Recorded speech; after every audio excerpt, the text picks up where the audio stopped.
रीवा में एक महंत पर नाबालिग से रेप का आरोप लगा है। ये वारदात शहर के सबसे पास इलाके राज निवास सर्किट हाउस में हुई। 28 मार्च की शाम आरोपी एनेक्सी भवन रूम नंबर 4 में ठहरा हुआ था। इसी दौरान महंत की जान पहचान का हिस्ट्री सीटर बदमाश लड़की को वहां लेकर गया। किशोरी को यह कहा गया था कि महंत उसके बिगड़े काम बना देगा। किशोरी को वहां पहले शराब पिलाने की कोशिश की गई, फिर गुंडा और उसका साथी रूम का दरवाजा बंद कर निकल गए और महंत ने ये वारदात की। रूम हिस्ट्री सीटर के नाम पर ही बुक था। आरोपी महंत श्री राम जन्मभूमि न्यास के पूर्व सदस्य व पूर्व सांसद रामविलास वेदांती का शिष्य है। एएसपी शिव कुमार वर्मा के अनुसार सोमवार शाम मकौरी थाना नईगढ़ी निवासी विनोद पांडे के बुलाने पर किशोरी सतना से रीवा आई थी। किशोरी को झांसा देकर महंत से मिलने सर्किट हाउस लाया गया था। उसे पहले सैनिक स्कूल के पास बुलाया गया, फिर वहां से गाड़ी के जरिए सर्किट हाउस के अंदर लाया गया। नाबालिग को महंत सीताराम उर्फ समर्थ त्रिपाठी से विनोद पांडे ने मिलवाया। पीड़िता ने बताया कि वहां महंत विनोद और एक अन्य आरोपी शराब पार्टी कर रहे थे। उसे भी शराब पिलानी चाहिए। उसके मना करने पर विनोद और दूसरा शख्स बाहर से रूम बंद कर चले गए।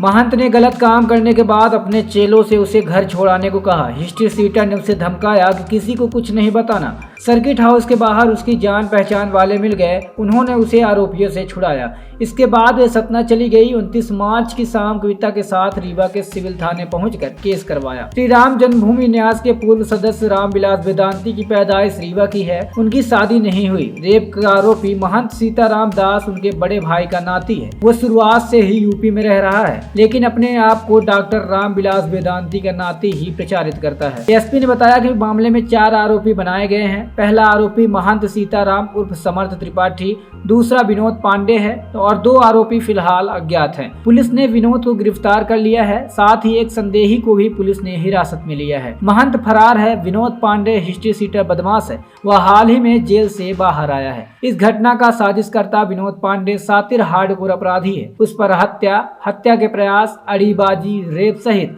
विभिन्न अपराधों के 36 से अधिक मामले दर्ज हैं। दोहरे हत्याकांड पर उसे कोर्ट से सजा भी हो चुकी थी और जमानत पर बाहर था। बताया गया है कि वह 3 दिन से वीआईपी सर्किट हाउस में डेरा डाले हुए था। रीवा में समदड़िया मॉल के उद्घाटन पर आरोपी के गुरु और श्री राम जन्मभूमि न्यास के पूर्व सदस्य व पूर्व सांसद रामविलास वेदांती की कथा होने वाली है। 1 अप्रैल से 10 अप्रैल तक हनुमाना कथा और अष्टोत्तर सतरुद्राभिषेक का कार्यक्रम रखा गया है। इसी के तैयारी के लिए वेदांती महाराज का आरोपी शिष्य सीताराम दास रीवा आया हुआ था। वह इसका निमंत्रण बांटने के लिए अधिकारियों और जनप्रतिनिधियों से मिला था और अब फरार है। ब्यूरो रिपोर्ट, द खबरदार न्यूज। ये सिविल लाइन थाने में हमारे थाना प्रभारी को सूचना मिली। आज की एक बच्ची है जो 18 साल से कम उम्र की है। उसको कल एक विनोद पांडे नाम का पुराना अपराधी भी है, आरोपी भी रहा है, उसके द्वारा उसको फ़ोन करके बताया गया कि तुम आ जाओ, तुम्हारा काम हो जाएगा। उस बच्ची का कुछ काम था। उस काम के सिलसिले में उसको किसी व्यक्ति ने विनोद पांडे से मिलवाया होगा, संपर्क कराया होगा। तो विनोद पांडे ने उसको फ़ोन करके बुलाया। उसके बाद बच्ची जब पहुंचती है तो वो बोलता है कि सैनिक स्कूल आ जाओ, आप सैनिक स्कूल तिराहे के पास आ जाओ। बच्ची सैनिक स्कूल तिराहे के पास पहुंचती है। उसके बाद वो किसी अपने एक साथी को भेजता है जो एक गाड़ी से आता है और वो साथी उस बच्ची को लेके सर्किट हाउस जाता है, एनेक्सी 4 में, फ़ोन नंबर में। वहाँ पर विनोद पांडे मिलता है उसको वहाँ, और वो बंदा जो लेके गया था वो 2 बंदे, वो बच्ची वहाँ बैठती है। थोड़ी देर वहाँ 2 व्यक्ति और आते हैं, जिसमें से एक व्यक्ति का नाम है समर्थ उर्फ सीताराम और दूसरा व्यक्ति उनका एक चेला था धीरेन्द्र। वो वहाँ पर बैठते हैं तीनों लोग, और जो बच्ची है उसको भी बिठा के रखते हैं। उसके बाद वहाँ बहुत सारी बातें करते हैं और ये लोग फिर क्या है कि वहाँ शराब का सेवन करते हैं। शराब का सेवन करते हैं। बच्ची का कहना है कि उसको ज़बरदस्ती पिलाने का प्रयास करते हैं लोग। वो कुछ मना भी करने का प्रयास करते हैं, लेकिन मानते नहीं, उसको ज़बरदस्ती शराब पिलाते हैं। और उसके बाद क्या होता है कि उसमें से विनोद पांडे और उसका एक साथी निकल आता है और जो धीरेन्द्र मिश्रा वो भी चले जाते हैं। और साथ में जो सीताराम है वो समर्थ त्रिपाठी, वो उस बच्ची के साथ कमरे में रह जाते हैं। बच्ची को का कहना है कि जब वो ये तीनों लोग बाहर जाते हैं तो ऐसा लगता है दरवाज़ा बंद करके उन्होंने बाहर से कुंडी लगा दी, और अंदर से फिर उसके बाद वो सीताराम वो कुंडी लगाते हैं और साथ में लाइट बंद करते हैं। वो बच्ची के साथ ज़बरदस्ती करने का प्रयास करते हैं। बच्ची चिल्लाने की कोशिश करते हैं, उसका मुंह दबा लेते हैं, उसको पहले समझाने का प्रयास करते हैं, फिर उसको डरा कर उसके साथ उनकी तरफ ज़बरदस्ती की जाती है। उसके बाद बच्ची के फ़ोन से, घटना होने के बाद बच्ची के फ़ोन से वो सीताराम विनोद पांडे को फ़ोन लगाते हैं कि तुम लोग कहाँ मर गए, बाहर से कुंडी लगी हुई है, वापस आओ। ये लोग वापस जाते हैं, कुंडी खोल के वापस से बच्ची को और समझाने रिलैक्स करने का प्रयास करते हैं। बच्ची बड़ी डरी हुई और इस स्थिति में रहती है। बच्ची के बाद फिर उसके बाद बाबा वो जो सीताराम है उनके द्वारा बोला जाता है कि आप बच्ची को छोड़े आओ होटल में। तो वही व्यक्ति जो लेके गया था वो छोड़ने के लिए गाड़ी में बिठा के लेके आता है बाहर तक।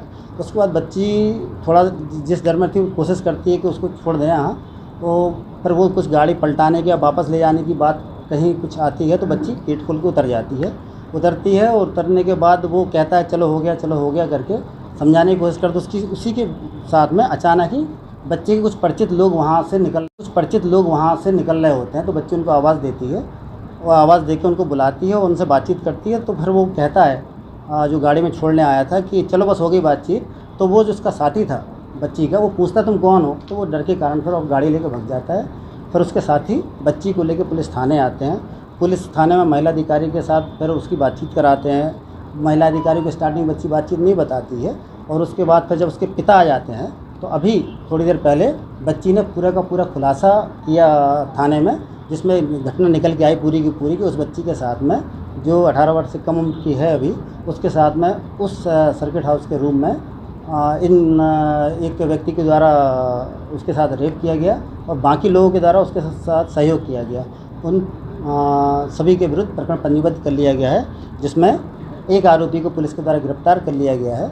एक आरोपी अभी जो संदिग्ध था वो पुलिस की अभिरक्षा में, लेकिन उसका कोई बच्ची के द्वारा रोल बताया नहीं जा रहा है। पुलिस ने उसको पूछताछ के लिए रखा हुआ है। बाकी आरोपियों के बारे में पुलिस पर पतासाजी कर रही है। शीघ्र ही उनके विरुद्ध भी कार्रवाई की जाएगी। सर, मामले में एक बड़े संत का नाम भी सामने आ रहा है। अभी उसके बारे में हम लोग को तथ्य पूरी तरह से क्लियर नहीं है। जानकारी में कुछ तथ्य आए हैं, हम लोग उसके बारे में जांच कर रहे हैं। सर, जो सीताराम है, ये महंत सीताराम, इनका बैनर भी लगा हुआ है। ये कथा करने आए थे, ये अभी पूरे शहर में बैनर लगा हुआ है। ये कथा करने आए थे। निश्चित रूप से इनके कुछ बैनरों के बारे में हमको भी जानकारी मिली है कि ये कथा करते हैं और बैनर लगे हुए हैं और अभी इनके बारे में पतासाजी की जा रही है और कि कहाँ है। एक जो मेन आरोपी विनोद पांडे जो है, जिसने इनको बुलाया और इस तरह का उसने कृत्य किया कि आप इनको खुश कर दो तो आपका जो काम है ऐसा हो जाएगा, इस तरह की बातें बच्ची ने बताई हैं। उसको पुलिस ने अरेस्ट कर लिया है और वो करीब उसके विरुद्ध 30-40 से अधिक अपराध रीवा जिले में पंजीबद्ध हैं। सर, इस सर्किट हाउस में जो रूम बुक था, ये किसके नाम था? इसके बारे में भी अभी क्या है, जो हमने रिकॉर्ड देखा है उसमें विनोद पांडे का नाम चढ़ा हुआ है उस रूम के लिए। उस विनोद पांडे को रूम कैसे अलॉट हुआ, किस माध्यम से अलॉट हुआ, इसके बारे में पुलिस अलग से जांच कर रही है। सर, ये महंत सीताराम के खिलाफ प्रतापगढ़ में 300 का मामला भी चल रहा है। हाँ, निश्चित रूप से आप जो जानकारी दे रहे हैं, पुलिस भी उस बारे में सब पता कर रही है कि इसमें जो ये आरोपी हैं उनका आखिर बैकग्राउंड किस तरह का है। जैसा आपने बताया कि उसके शहर में बैनर पोस्टर लगे हैं कि, तो निश्चित रूप से उनके बारे में बहुत गहराई से जानकारी पुलिस इकट्ठी कर रही है। रूम अलॉट करने में सर कहीं ना कहीं अधिकारियों कहाँ क्या रूम अलॉट करने में सर कहीं ना कहीं निश्चित रूप से किस तरह से रूम अलॉट हुआ इसमें या तो किसी और अधिकारी के माध्यम से या किसी अन्य चैनल के माध्यम से, क्योंकि वो विनोद पांडे जैसे व्यक्ति को रूम अलॉट नहीं करते, कोई ना कोई बीच में जरूर होगा। पुलिस इसकी जांच कर रही है। सरकारी कैंपस में इस तरह की घटना को अंजाम दिया गया है और वो बताया जा रहा है कि जो आरोपी है तो वो आजकल अपराधी भी है, तो वो उस जगह पे इस तरह घटना को अंजाम दिया है, इसमें किसको दोषी करता है को अंजाम दिया गया है और वो बताया जा रहा है कि जो आरोपी है तो वो आजकल अपराधी भी है, तो वो उस जगह पे इस तरह घटना को अंजाम दिया है, इसमें किसको दोषी करता है जब वो सरकारी कैंपस सुरक्षित नहीं है। निश्चित रूप से आपका कहना एकदम सही है। उस बच्ची के द्वारा जैसा बताया गया है उस तरह की पुलिस ने कार्रवाई की और साथ में ऐसे अपराधी को जो आतन है, बदमाश है और बहुत बड़े रिकॉर्ड का वो है, जिसके विरुद्ध पहले से ही पूर्व में अपराध थे, उसको पुलिस ने तत्परता से अरेस्ट भी कर लिया है।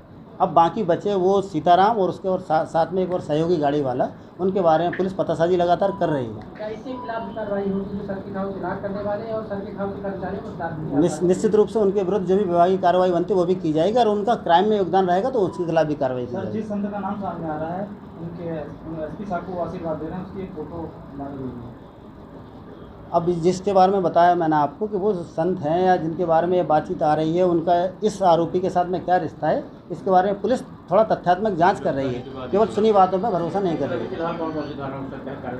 ये धाराओं में इसमें आप नोट कर लें 342, 504, 323, 328 और 376D 506 IPC के तहत और साथ में 5G/6 पास्को एक्ट के संबंध में कार्रवाई की गई है। सर, यार सुनने को मिला कि जिससे रूम पे घटना को अंजाम दिया गया तो विधानसभा अध्यक्ष के नाम पे इलाज था, क्या सही है? मैं इस बारे में आपको बता रहा हूँ ना, इस बारे में हमने अभी जो रिकॉर्ड देखा है उसमें विनोद पांडे का नाम है। किसके माध्यम से किसके नाम से लॉट हुआ है इसके बारे में पुलिस अलग से जांच करेगी। सर ये एक वीआईपी प्लेस का इलाका है जहाँ कलेक्टर कमिश्नर एसपी सब रहते हैं, वहाँ एक साथ ही गार्ड भी रहती, फिर ऐसी घटना बहुत बड़ी। निश्चित रूप से वो सुरक्षित जगह थी और उस जगह का इन लोगों ने किस तरह से फ़ायदा उठाया, इसमें क्या कॉन्फ्रेंस ही रही है, इस संबंध में हम जांच करेंगे। लेकिन सबसे पहला वो मौन मुद्दा है, उस बच्ची के साथ जो कुकृत्य किया गया है उसके आरोपियों को पकड़ना और उनको